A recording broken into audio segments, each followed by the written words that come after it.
The topic of this problem is Pau's correspondence problem, or PCP for short. This is a very well-defined and popular problem in theory of computation that is undecidable. So let's suppose first of all we consider the definition of it. If M and N are two lists of non-empty strings, means these are two lists that are having some elements that are actually strings, non-empty strings. तो कुछ ना कुछ इसमें होगा, जैसे कि ABC, BAA, something like that. ठीक है, ओवर सम इनपुट सेट. तो इनपुट सेट जो भी होगा 0-1 के बेसिस पे तो 0-1 की स्ट्रिंग्स होंगी, AB के बेसिस पे तो AB की स्ट्रिंग होगी in both M and N. Then we can obtain a solution to this correspondence problem. तो ये हमारे पास अगर दो लिस्ट है तो ये एक प्रॉब्लम है हमारे पास कॉरस्पॉन्डेंस की, जो हमें ऐसे सॉल्व करनी है कि हमें एक सेट ऑफ इंटीजर चाहिए I1, I2 and so on up to IJ, और ये जितने भी IJs होंगे ये 1 से लेके N के बीच बीच में होंगे, और यू कैन सी के इतने ही आपके पास दोनों लिस्ट में एलिमेंट्स हैं. तो लेट्स से अगर 10-10 एलिमेंट है तो आपका सेट ऑफ इंटीजर में कितने भी एलिमेंट हों वो सारे के सारे 1 से लेके 10 के बीच ही होंगे. So now the other thing is that कि J जो होगा आपका, ये J, it will be greater than equal to 1, means this set will at least contain one element, empty नहीं होगा. तो that's the solution. और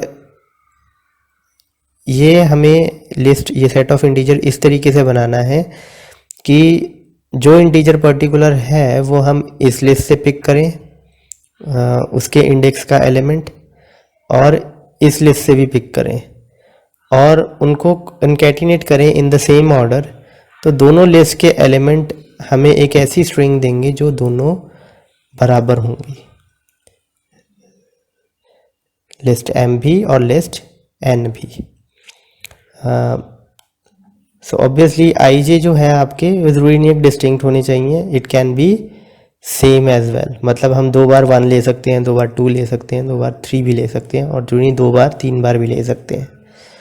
So as I told you, PCP is an undecidable problem and it was proposed by Emil Post in 1946. So now एक बार फिर इसकी definition दोबारा से एक बार देख लेते हैं. M एक लिस्ट होगी जिसमें N स्ट्रिंग्स पड़ी होंगी ओवर अ इनपुट सेट.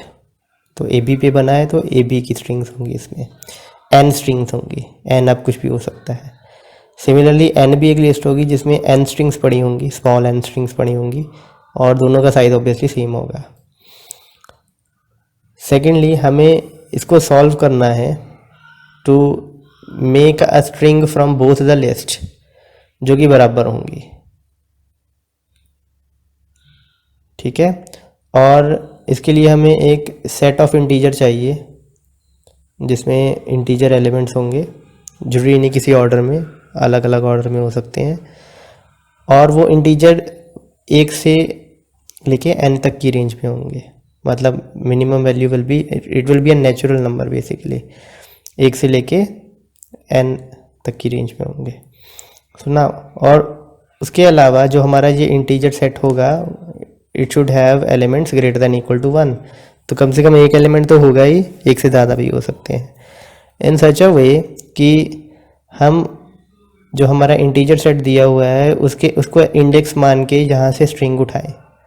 पहली स्ट्रिंग यहाँ से उठाएं, फिर जो अगला इंटीजर एलिमेंट दिया होगा उसकी दूसरी स्ट्रिंग उठाएं, फिर तीसरी उठाएं, उसको कॉन्कैटिनेट करें. सेम ऑर्डर में हम N से भी स्ट्रिंग्स उठाएं, उनको कॉन्कैटिनेट करें, तो दोनों साइड पर हमारी स्ट्रिंग्स बराबर ही आएंगी.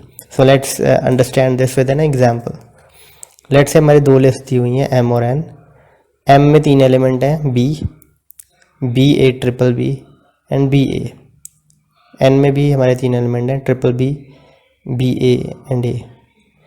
तो हमारा एक सोल्यूशन हमने इस तरीके से बनाना है कि हमें बेसिकली इंडेक्स सेट बनाना है इंटीजर्स का. तो लेट्स से ये हमारा एक सोल्यूशन है 2 1 1 एंड 3। तो बेसिकली आप देखो ये m की लिस्ट है and you can see m में ये पहले नंबर के इंडेक्स पे है, ये दूसरे नंबर के इंडेक्स पे है, ये तीसरे नंबर के इंडेक्स पे है। सिमिलरली n में ये पहला, ये दूसरा और ये तीसरा इंडेक्स है। तो अगर हम इसको इस ऑर्डर में लिखें 2 1 1 3, तो m में सेकंड ऑर्डर पे कौन सी पड़ी है, सेकंड इंडेक्स पे कौन सी पड़ी है, बी ए ट्रिपल बी। पहले पे b, देन अगेन फर्स्ट पे b और थर्ड पे बी ए। सिमिलरली n में भी B A triple B and A. तो इसको अब मैं कंकैटिनेट करूँ तो I will get B A then B 5 times, right? Sorry, 6 times. I will get b 6 times and followed by 1a, and here I will get b a again b 1 2 3 4 5 6 times followed by an a। तो ये दोनों strings आप देखें तो बराबर है। So this is our solution. तो ऐसा इंटीजर सेट हमने बनाना है जिसमें कुछ इंटीजर्स हों that falls in the range of 1 to जितने भी एलिमेंट्स आपको दिए हुए हैं n, इसमें 3 है इस केस में। तो कम से कम ये खाली नहीं होना चाहिए, रिपीट कर सकते हैं हम, और ज़रूरी नहीं है किसी ऑर्डर में लिखना है, असेंडिंग ऑर्डर या डिसेंडिंग ऑर्डर में। You can choose your own order, लेकिन ऑर्डर इस तरीके से पिक करना है कि और इतने एलिमेंट इंक्लूड करने हैं कि हमारे m और n से जब हम स्ट्रिंग्स पिक करें उस ऑर्डर में और उनको कंकैटिनेट करें, we will get the same string from both the list. तो एक और एग्जांपल देखते हैं हम। In this case we don't know the solution of it, तो लेट्स फिगर इट आउट। तो हमारा m है, it's obviously over string of zeros and ones, तो 1 2 और 3 इंडेक्स। सिमिलरली 1 2 एंड 3 ये इंडेक्स हो गए। तो हमें सोल्यूशन देखना है, तो ऑब्वियसली आई कैन सी कि मैं किससे शुरू करूं। तो लेट अस सपोज कि मैं इंडेक्स को 1, अब सोल्यूशन बनाने की कोशिश करते हैं। पहले हम 1 को पिक करें, लेट से कि 1 आ सकता है कि नहीं।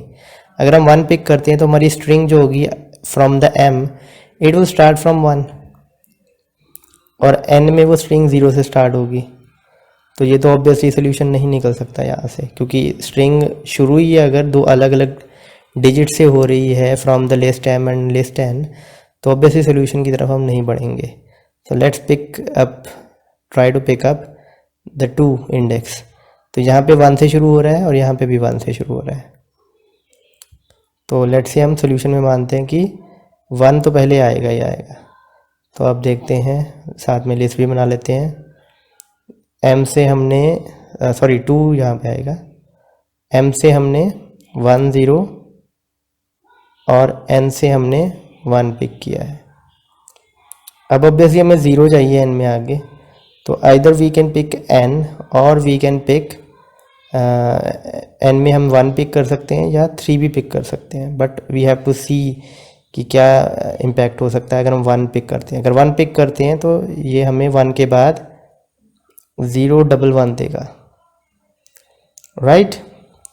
और अगर हम m पिक करते हैं तो ये m में भी 1 पिक करते हैं तो हमें ये 1 1 और 0 देगा, और m में ऑलरेडी 1 और 0 है, तो दोनों ऑब्वियसली हमें सेम ही चीज़ दे रहे हैं।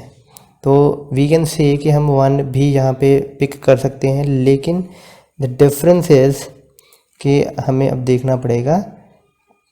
चलो फॉर टाइम बिंग हम इसको मान लेते हैं कि 1 है, तो m से हमें 1 1 और 0 आएगा, n से हमारा 0 1 1 आएगा।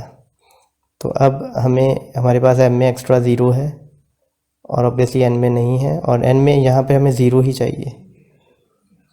तो अब देखते हैं कि हमें कौन सा पिक करना चाहिए। तो अगर हम n से अगेन इंडेक्स 1 पिक करते हैं तो n में इसके बाद क्या आ जाएगा आपके पास, 1 0 1 1 के बाद 0 1 1 आ जाएगा, ठीक। तो स्ट्रिंग आपकी थोड़ी और आगे बढ़ जाएगी, यहाँ पे 110 आ जाएगा, तो कोई फ़र्क नहीं पड़ने वाला ज़्यादा। लेकिन वही बात अब दोबारा हो रही है। रेदर देन हम इसको पिक करने की कोशिश करें अब 3 को, तो लेट्स से 3 को पिक किया हमने, 3 is giving the same thing, 0 चाहिए हमें, तो यहाँ पे 0 और 11 आया, and from the m side यहाँ पे 11 आया, तो दैट इज़ आवर सोल्यूशन 2 1 3। और मल्टीपल सोल्यूशन हो सकते हैं, you can try this as well. 2 और 3 भी सोल्यूशन था हमारा। 2 और 3 कैसे सोल्यूशन था, m से आ जाता 1011 और n से आता 1011 अगेन द सेम। तो it can have multiple solution, but इसका सोल्यूशन निकलेगा ही हमेशा, वी कैनॉट से दैट। तो ये अनडिसाइडेबल प्रॉब्लम कैसे है, लेट अस सपोज कि ये ट्यूरिंग मशीन है हमारे पास बनी हुई, तो ऑब्वियसली आप कभी कभी बना लोगे सोल्यूशन तो एक्सेप्ट स्टेट में चले जाओगे।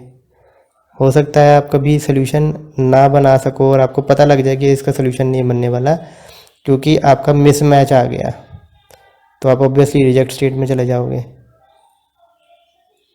लेकिन जैसे यहाँ पे इस केस में हुआ, हम 1 1 सपोज बार बार पिक करते रहते, तो we can also go on a loop में भी जा सकते थे हम। तो that is why this problem is undecidable problem, क्योंकि इसकी एक प्रॉपर ट्यूरिंग मशीन हम बना तो सकते हैं, लेकिन it can go into loop as well. तो ये बेसिकली प्रॉब्लम है रिकर्सिव इनेमरेबल, जिसकी ट्यूरिंग मशीन बन सकती है बट ट्यूरिंग रिकग्नाइजेबल बनेगी, ट्यूरिंग डिसाइडेबल नहीं बनेगी। Means this problem is not recursive. So that's all about the post correspondence problem. Thank you.